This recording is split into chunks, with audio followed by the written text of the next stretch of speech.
السلام علیکم ورحمۃ اللہ وبرکاتہ۔ طائف میں ہم داخل ہو چکے ہیں اور سب سے پہلے اس جگہ کی طرف ہم جا رہے ہیں جہاں نبی مکرم فدا ابی و امی و نفسی و اہلی و ماری صلی اللہ علیہ وآلہ وصحبہ وسلم، جب آپ زخمی ہوئے، پتھر آپ کو لگے اور اتنے لگے، اشہد ان محمد رسول اللہ، اذان کا جواب دے لیں، اللہ اکبر اللہ اکبر اللہ اکبر، اشہد ان محمد رسول اللہ، لا حول ولا قوة الا باللہ۔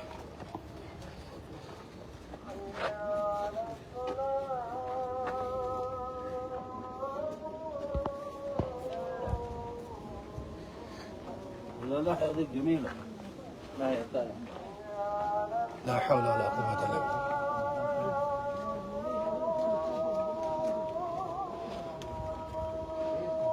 لا حول ولا قوة الا باللہ۔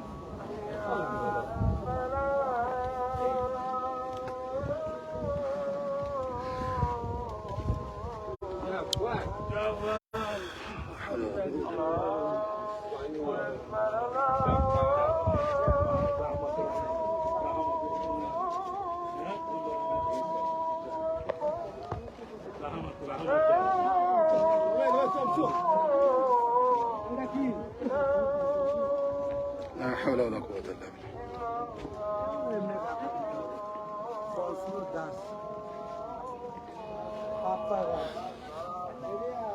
یہ وہ لا الہ الا اللہ اللہم صلی علی محمد وعلی آل محمد کما صلیت علی ابراہیم وعلی آل ابراہیم انک حمید مجید، اللہم بارک علی محمد وعلی آل محمد کما بارکت علی ابراہیم وعلی آل ابراہیم انک حمید مجید، اللہم رب هذه الدعوة التامة والصلاة القائمة آل محمد الوسيلة والفضيلة وبعثه مقام محمود الذي وعدته، أشهد أن لا إله إلا الله وحده لا شريك له وأن محمدا عبده ورسوله، رضيت بالله ربا وبالإسلام دينا وبمحمد نبيا ورسولا۔ اچھا، یہ وہ باغ ہے جہاں نبی صلی اللہ علیہ وسلم جب آپ کو پتھر مارے گئے، آپ نے طائف کے لوگوں کو دعوت دی اور ایک امید کے ساتھ دعوت دی کہ یہ لوگ مکہ کے لوگوں کے جتلانے کے بعد شاید ان لوگوں میں لوگ اسلام قبول کر لیں اور اسلام کی دعوت ان تک پہنچ جائے، لیکن ان ظالموں نے، اس وقت کے ظالموں نے بہت برا سلوک کیا اور اس قدر آپ صلی اللہ علیہ وسلم کا مذاق اڑایا گیا اور آپ کو اس قدر مارا گیا کہ آپ کے سر کا لہو آپ کے پاؤں میں جوتوں میں جم گیا۔ تو آپ وہاں سے نکلے، کسی نے وہاں سے آپ کو نکلنے میں مدد کی اور آپ یہاں اس جگہ پر آئے۔ یہی باغ ہے، لمبا شاید ساتھ رہائش ہے، یہاں پر آپ نے پناہ لی اور یہاں پناہ لینے کے بعد آپ صلی اللہ علیہ وسلم کے پاس ایک اس باغ میں جو باغبانی کرنے والے تھے ان کا نام تھا عداس، وہ نصرانی غلام تھے۔ تو آپ صلی اللہ علیہ وسلم جب وہاں پہ آئے، زخمی بھی تھے، انہوں نے آپ کو پانی پلایا اور پھل پیش کیا، باغ کے انگور غالباً۔ تو آپ صلی اللہ علیہ وسلم نے ان سے پوچھا کہ آپ کہاں سے ہو؟ سلام۔ تو اس غلام نے بتایا کہ میں ایک علاقے کا نام لیا۔ شیخ عبداللہ، آپ کو معلوم ہے کس علاقے کا نام؟ ہاں، یہ لکھا ہوا، ایک علاقے کا نام لیا۔ یہ تھوڑی سی تفصیل بھی ہے۔ تو علاقے کا جو نام لیا تو آپ صلی اللہ علیہ وسلم نے فرمایا یہ تو میرے بھائی یونس ابن متہ ان کا علاقہ ہے یہ۔ تو اس غلام نے کہا آپ کو کیسے معلوم ہے کہ یہ ان کا علاقہ ہے؟ تو آپ صلی اللہ علیہ وسلم نے فرمایا وہ بھی نبی تھے اور میں بھی نبی ہوں۔ تو پھر یہ مسلمان ہو گئی یہ غلام۔ تو یہ ان کے نام پہ یہ مسجد ہے، یہ مسجد، چھوٹی سی مسجد، یہ ان کے نام پہ ہے، اس کا نام ہے مسجد عداس۔ یہ یہاں پہ لکھا ہوا ہے کہ اس مسجد کا نام عداس اس شخص کی وجہ سے رکھا گیا جو نصرانی تھے اور عتبہ بن ربیعہ کے غلام تھے۔ تو انہوں نے قطف عداس العنب، انہوں نے نبی صلی اللہ علیہ وسلم کے لیے انگور توڑ کر آپ کے سامنے پیش کیے تھے۔ تو نبی صلی اللہ علیہ وسلم نے پھر ان کو اسلام کی دعوت دی اور آپ نے اس کو قبول فرما لیا اور اسلام قبول کر لیا۔ پھر نبی صلی اللہ علیہ وسلم کے ساتھ انہوں نے اسی جگہ پر نماز بھی پڑھی۔ یہ یہاں کے بارے میں معروف ہے۔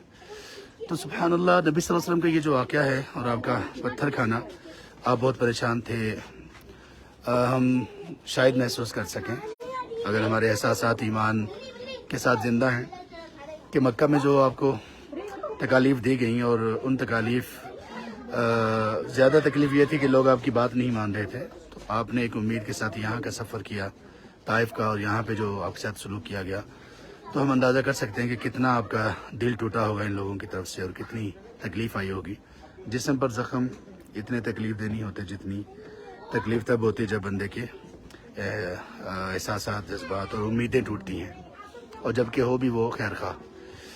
تو لیکن اس کے باوجود آپ لہو لہان تھے، اور اس غلام کے ساتھ جو بات چیت ہو رہی ہے اس میں آپ دیکھیں کہ کہیں بھی آپ کو یہ نہیں لگے گا کہ کوئی انتہائی پریشان اور انتہائی زخمی بندہ ہے۔ یہ نہیں کہ وہ آپ صلی اللہ علیہ وسلم کراہ رہے تھے، آپ صلی اللہ علیہ وسلم شکوہ کر رہے تھے، نہیں، بلکہ اس کے ساتھ بہت اچھے انداز میں بات کر رہے تھے، اتنے زخمی ہونے کے باوجود، اتنے سبحان اللہ دل ٹوٹنے کے باوجود۔ تو پھر اپنے مشن سے پیچھے نہیں ہٹے تھے۔ آپ تو یہاں پہ آئے اس لیے تھے کہ لوگ اسلام میں داخل ہو جائیں، تو وہ نہیں داخل ہوئے، تو اللہ تعالیٰ نے اس شخص کو، یہ جو غلام تھے عداس رضی اللہ عنہ، ان کو توفیق دے دی اور یہ مسلمان ہو گئے۔ آپ نے ان کو اسلام کی دعوت دی۔ یہاں پہ آپ نے ایک دعا بھی کی تھی، وہ دعا پڑھنے سیکھنے کے لائق ہے۔ یہ مسجد اندر سے بھی دکھا دیتے ہیں آپ کو۔ اس کے پیچھے جو جگہ ہے وہ ہے وہاں وہ باغ ہے۔ یہ چھوٹی سی مسجد بنائی ہوئی ہے، پہلے تو اس پر کوئی کتبہ وغیرہ بھی نہیں ہوتا تھا، اب تھوڑا سا بنا دیا گیا ہے، پرانی طرز کی ہی بنی ہوئی ہے مسجد میں۔ خواتین بھی یہاں پہ ہیں تو اس لیے ہم فی الحال کیمرہ نہیں استعمال کر رہے ہیں۔ تو یہ پورا ایریا اسی باغ سے متعلق ہے، پورا ایریا۔ اللہم صلی علی محمد وعلی آل محمد صلی اللہ علیہ وسلم۔ یہ وہ باغ ہے سارا، ابھی شاید یہاں پہ گھر بھی ہوں، لیکن یہ کہ اس باغ کا ہی ایریا سارا چاروں طرف۔ کافی بڑا یہ باغ تھا اس وقت بھی۔ تو یہاں دیکھیں کہ آپ صلی اللہ علیہ وسلم کو یہ بھی آفر کی گئی کہ آپ اگر چاہیں تو ان کو سزا دی جائے طائف والوں کو، تو آپ صلی اللہ علیہ وسلم نے یہ کہا کہ امید ہے اللہ تعالیٰ ان کی نسل سے ایسے لوگ پیدا کریں گے جو اسلام کو قبول کرنے والے اور اسلام پر چلنے والے ہوں گے، اور پھر ایسا ہی ہوا سبحان اللہ۔ آپ کا یہاں پہ خون گرا، اور آج یہاں کی آپ کے خون کی برکات دیکھ لیجئے کہ یہ علاقہ اسلام کے ساتھ زرخیز ہے، زمین کے اعتبار سے بھی اور لوگوں کے اسلام لانے کی وجہ سے اس اعتبار سے بھی 14 صدیاں گزر چکی ہیں، اس کے باوجود بھی یہاں پہ اسلام کا کام الحمدللہ بڑھ رہا ہے۔ اور یہیں پہ سبحان اللہ شاید یہی سبب تھا کہ عبداللہ ابن عباس رضی اللہ عنہ نے مکہ کو چھوڑ کر اس جگہ کو اپنا مسکن بنایا، اور یہاں پر ہی انہوں نے زندگی کا ایک حصہ گزارا۔ اور آگے اس کے بعد ہم ان کی مسجد میں جائیں گے، یہیں پہ وہ پڑھاتے تھے اور یہیں پہ ان کے تمام طلباء تھے، اور وہاں جہاں پہ وہ پڑھاتے تھے وہاں پہ مسجد ہے جامع عبداللہ ابن عباس رضی اللہ عنہ۔ تو یہ تھی آپ صلی اللہ علیہ وسلم کی دعوت کی تاثیر، کہ اللہ کی راہ میں اس طرح سے خون بہانا پڑتا ہے۔